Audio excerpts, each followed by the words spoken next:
Taji la tatu litawekwa na Mheshimiwa Baba Abate mstaafu wa Abasia ya Anga akiwakilisha mashirika yote ya kiume. Taji la nne litawekwa na wenyeviti wa Umoja wa Mapadre kutoka Jimbo Kuu la Songea na Mbinga au wawakilishi wao. Taji linalofuata litawekwa na Mheshimiwa Baba Paroko wa Parokia na Mabengo. Taji linalofuata litawekwa na kiongozi ngazi ya shirika. Taji linalofuata litawekwa na Mheshimiwa Mama Mkubwa toka nyumba ya Mtakatifu Gertrude Miliwa.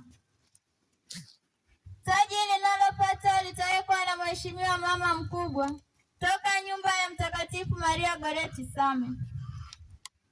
Taji linalofuata litawekwa na Mheshimiwa Mama Mkubwa toka nyumba ya Mtakatifu Benedikto Mpanda.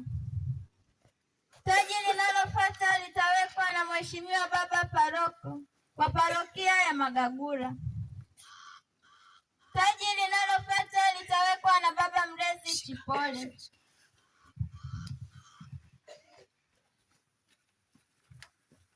Taji linalofuata litawekwa na gombela au mwakilishi toka seminari kuu ya Peramiho akiwakilisha seminari zote.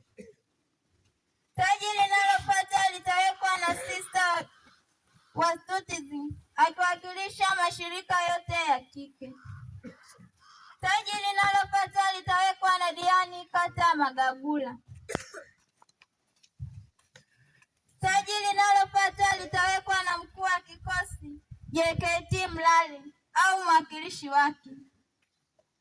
Taji linalofuata litawekwa na mkuu wa chuo cha maendeleo Mlale au mwakilishi wake. Taji linalofuata litawekwa na mwenyekiti wa vijiji vinavyotuzunguka au mwakilishi wake.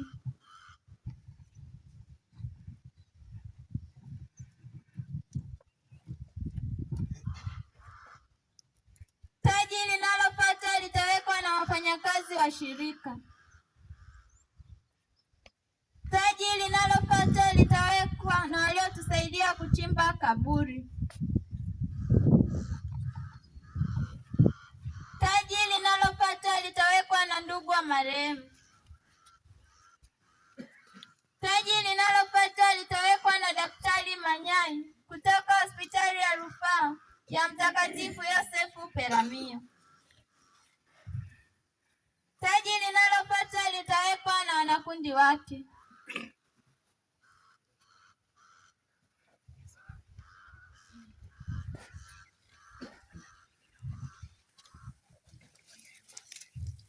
Mataji yaliyobaki tuweke.